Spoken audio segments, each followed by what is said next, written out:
What's up, guys? It's Dominic Couch Yugioh here again. I wanted to talk to you guys this time about how you should decide what non-engine cards you want to pick to play in your deck at the 250th YCS, no matter which one it is, against the Kashtira matchup, and like how you might be able to find overlap against these other matchups. So, how I believe you have to go into this is the Kashtira deck has three different end boards that it normally produces. The first is going to be a Rise Heart Pass. Um, oops. So the first is gonna just be like Kashtira Rise Heart, and there are gonna be set cards to back it up here. I have them pulled aside here.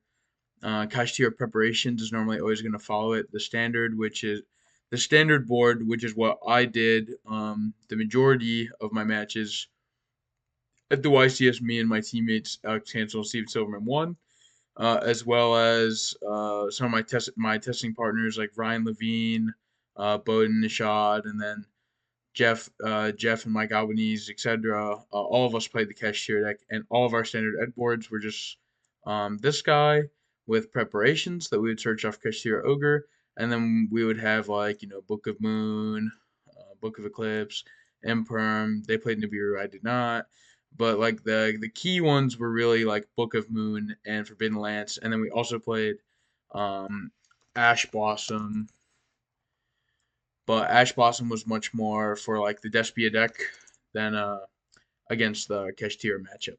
So the cards that are like super necessary to talk about here when you're trying to navigate against this board is you need to be able to figure out a way to deal with this Arise Heart, which depending on what deck you're playing and what engine, a card like Fenrir deals with it deals with this card. And what I mean by deals with it is a card that can threaten it um, in engine, and it is ideal that the card that could threaten it is a singular card. Like if your branded fusion is the card that threatens it, for example, I don't think that that's very good because that you're using your strongest engine card to try to trade even with the Arise Heart, which um, really makes the Arise Heart trade more than even, because if it is trading for your strongest engine piece, then it's like already done its job in a sense. Because it's like hindered you so much that the board you're going to pass back to me on is just not good enough to stop all the follow up and advantage I've created. With like preparation's gonna end up summoning Fenrir and Unicorn between your turn and my turn, etc. So like you're not gonna be able to clear this and kill me through preparations and whatever other non-engine if like your out is branded fusion. Where if a card like Fenrir is the card that's forcing a Rise Heart, that's much different because not only can you summon Fenrir multiple times a turn, but Fenrir is also like a lot lower of an investment into an Arise Heart, which is why I think Fenrir is actually probably should have pulled this card up. Which is why I actually think that Fenrir is one of the best cards in the format, which is why I'm so favored to like want to play the Kashtira deck, because I think the card quality of Kashtira Fenrir is just so good, and obviously it is best in its own deck at home. Um, so this is like mode one is going to be a Rise Heart and preparations followed by other like small interactions. Mode two is going to be a Rise Heart with one Shangri-Ira. Actually, sorry, this is a little on the fly. Sorry. So do this. Okay, so then mode two, I'm just gonna have it set here. So mode one is gonna be a Rise Heart pass. Mode two is gonna be a Rise Heart, Shangri-Ira, and Diablosis, and the Shangri-Ira is only gonna lock 3 zones. I think that this is by far the worst mode. And it is the mode that loses to literally everything. So if you were to end on mode one, the cards like from this list that you play around are Book of Lunar Eclipse, Sphere Mode, Nibiru, um, you like could say Kurikara because it's not like game breaking like it is in certain other end boards, but Lava Golem is not playable. Um, I think that is really it. So like what you're playing around is going to be like Lava Golem, Nibiru, Sphere Mode, Lunar Eclipse, Super Polymerization, cards like that. Uh, and like the biggest thing is, if your opponent like eclipses you, where Eclipse is very good against multiple different end board. This first end board I've talked about, and the second end board, like it's almost a silver bullet esque, and then it also beats the third end board if they lock monsters. Cards like these, when they're only hitting one Arise Heart, are a lot less impactful, and they're mitigated more easily by a card like Forbidden Lance, where if you go like Diablosis, Shangri-Ira, and Arise Heart, and then your opponent Book of Eclipses you, and you have Lance, like you can only protect one thing. It ends up like having a higher like cards like Book of Eclipse end up having a higher impact. Also, this version one end board where it's like a Rise Heart and set cards. When you have cards like Lance and Prep in your deck, then like these cards like Change of Heart, Talents, etc. also get worse because if you only have specifically Talents gets much worse because if you only have one monster that is useful for them to take, then Lancing actually stops Talents altogether. Whereas like if they go Talents to take, you have Lance and you have multiple monsters, they still take whatever you do not Lance. Um, So then, yeah, there's the second end board, which is like a Rise Heart, Shangri-Ira, Diablosis, and you're locking 3 zones. I think this board is terrible. You should almost never do this. Um, it is vulnerable to literally everything. It's vulnerable to Sphere Mode, vulnerable to Nib, vulnerable to Golem, vulnerable to Lunar Eclipse, um, vulnerable to Kurikara, like it's also vulnerable to these kaijus because like if they just kaiju a Rice Heart, like the only way you actually have a real interaction is if you summon it off Shangri-Ira, and I do not think that like summoning off Shangri-Ira is very good to do, unless it's against Despia because Despia is the only deck that like cannot really play their own Fenrir and make a Rise Heart, because then they are locked out of Branded Fusion. But like Sprite decks could do that. If a Labyrinth deck wanted to do that, they could. Uh, the Mirror, obviously, it turns literally every single monster in their deck into a Rise Heart. If you do that, it becomes a massive problem. So I think this end board's very bad. The last end board, and I think that this one is the one that you are the second most likely to end on, other than a Rise Heart pass, is going to be the one that you guys watched me do in the finals, and I posted a video on before on how to do it, where you have a Rise Heart, double Shangri-Ira, Diablosis, and you lock 5 zones. And I normally lock spell and trap zones. Um, this combo is very weak to Golem, Sphere Mode, and Nibiru. Um, and it can lose to Kurikara depending on how you play it. Uh, but like normally Kurikara will not do very much on its own. And what I mean by that is they have to like summon a monster that already again, unless you're playing against Despia, I normally don't use Shangri-Ira. So you have to be playing against a deck that has cards like Fenrir, or maybe like a normal summon of Fallen of Albaz, or something of that sort in their deck already that makes it so they have cards that can force your Rise Heart so that you activate your Rise Heart, lock some zones, and then Kurikara comes down. Then it's pretty impactful there. But in the scenario I just described, like they they bleed, 2 to 3, two cards. I would say if it's like Fallen of Albaz, one if it's Fenrir. Um, for Kurikara to be slammed down.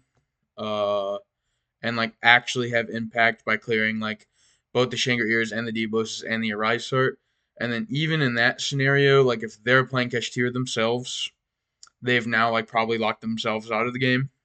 If they're playing Despia, uh, it's like I don't want to say impossible for them to get to Branded Fusion like after they've invested their normal summon and another card.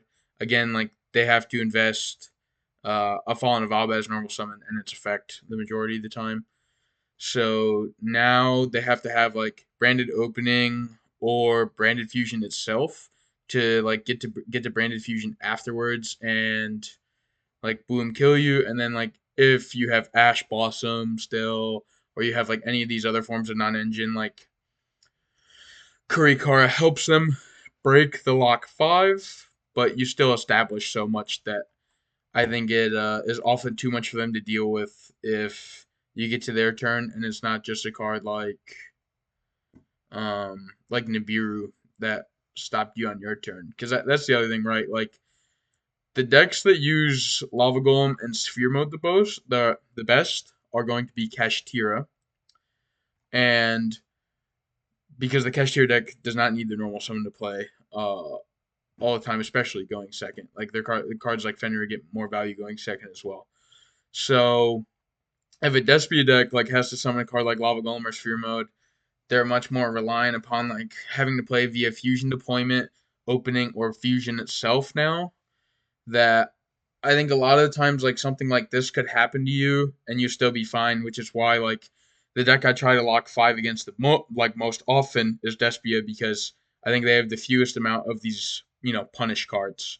They're more likely to play cards like Super Polymerization, ex- like Book of Eclipse, etc.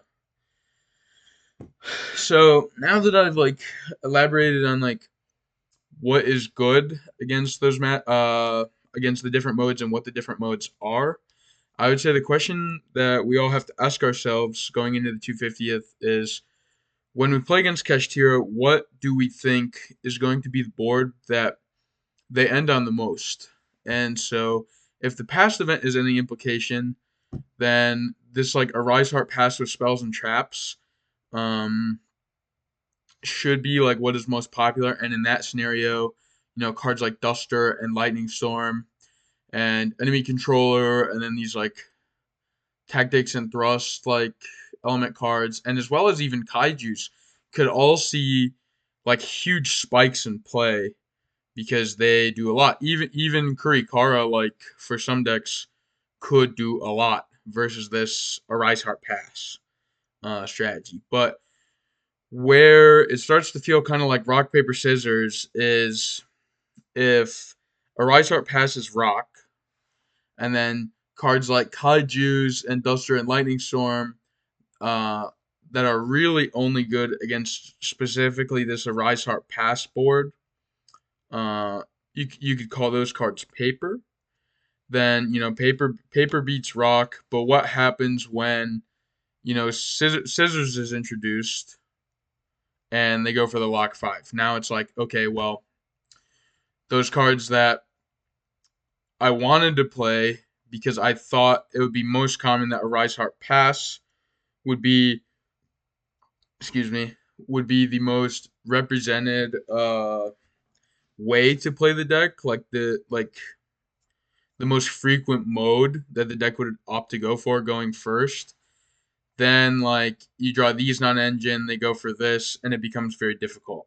So I think what where my head is at is I think that this Arise Heart passport will be the most common, and what I would like to have like these silver bullet paper cards for what I when I believe this Arise Heart form to be rock, and I believe it to be the most common. So I do want to have some of these paper S cards in my deck because they silver bullet what I believe will be the most common type. But I truly believe like the only way to actually completely prepare for the Kashtira matchup altogether is to have multiple different answers in your deck. And while I hate using the term like getting lucky, I think that you need to have your deck and your choices of non-engine versatile enough that you have the options to draw different non-engine, whether it be combined between a main deck is built to beat mode A or like the Arise Heart Pass mode, and so you main deck cards like Kaiju's or Duster or Talents and Thrust. Like these cards that are pretty strong, Fenrir. Like these cards that are pretty strong against simply just a Rise Heart Pass. But then your side deck also needs to prepare for what happens when your opponent, if you kaiju them game one, and then they have the option to do this lock five play or lock more than five play game two or game three. They're gonna elect to go for this play that locks more zones because that beats the non-engine they've already seen. And so I truly believe the only way to actually prepare for this Kashtira deck altogether going second is to have cards for both mode A and mode B. Um, and that is kind of my TED talk. I would love to do more videos on stuff like this in the future. If you guys liked this content, like it's kind of like how I talk to myself preparing for tournaments and how I want to build decks for tournaments going forward, then let me know. Please like, comment, and subscribe. Um, I'll answer whatever questions about my theories on how you probably have to build your deck to beat Kashtira going second in the comment section, and I'll make more videos about this kind of stuff in the future and go a little more in depth with other decks as well. Thank you.